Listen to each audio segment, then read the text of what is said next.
choisit pas où on est. Hein. On choisit rien en fait. On est, bon, je suis arrivé finalement il y a 52 ans dans ce village. Je suis né dans la maison de famille avec et j'ai grandi, j'ai fait toute mon enfance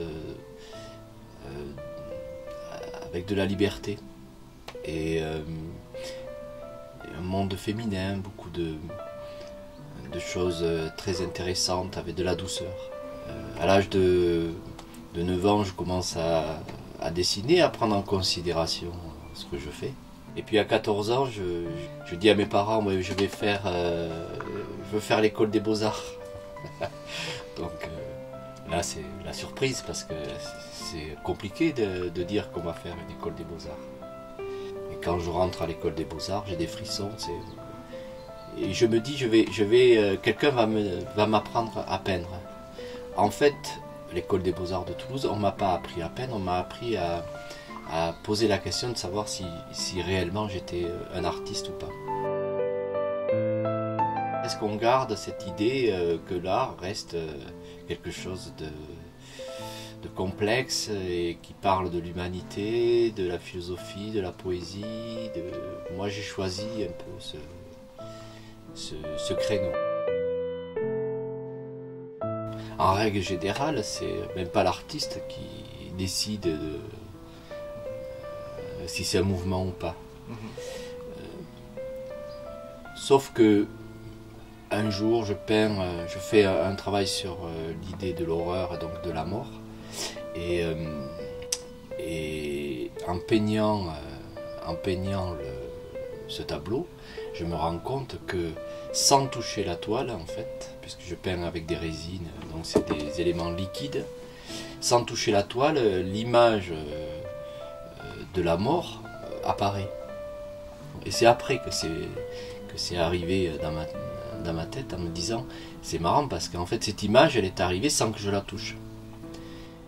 Et depuis un certain temps, je réfléchissais, je lisais, dont les écrits de Pascal Quignard sur Nous venons tous du paradis, hein, qui est le titre, un peu la phrase emblématique de mon travail, qui repose sur l'idée que nous sommes liés au monde et que nous venons tous de la cellule ou de l'énergie, de l'électricité, de choses assez mystérieuses et fantastiques, ce qu'on appelle la vie.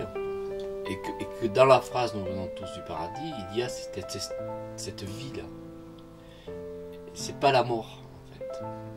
Et donc là, je commence à réfléchir sur ma façon de peindre, et je me dis, c'est quand même l'esprit qui a dirigé la matière. Et il y a eu une communication, à un moment donné, qui s'est établie, sans que je sache, moi, ce que ça voulait dire, mais en même temps, l'image est apparue. Si on rentre dans le mot quantique, on se rend compte que la physique quantique étudie exactement ça.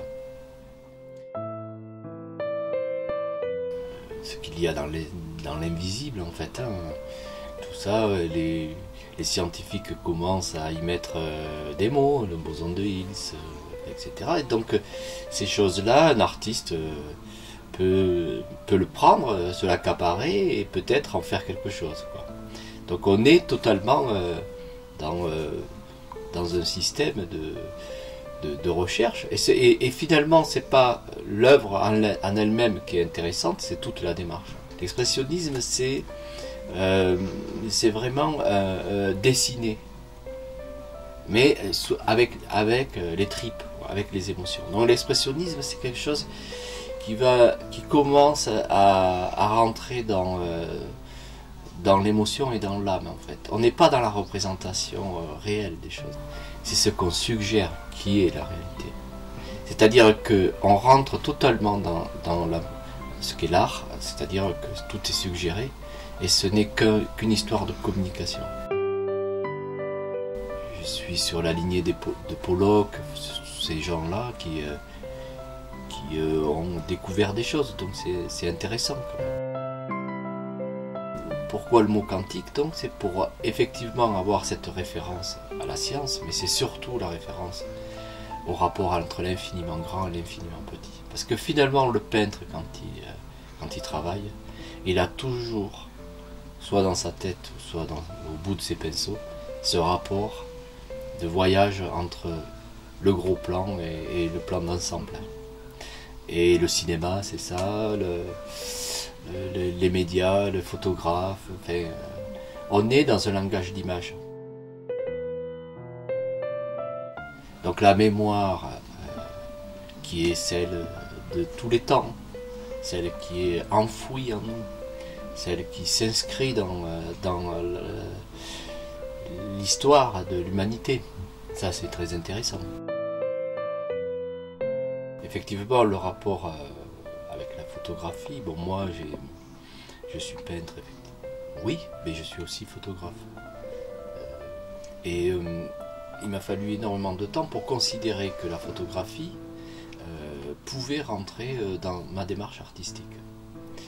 Et je me suis rendu compte que quand j'ai découvert le mot expressionnisme quantique, je me suis rendu compte que finalement, certaines photographies que je faisais étaient totalement en harmonie avec mes peintures. Et dans ce lien entre la peinture, donc la matière, et la photographie,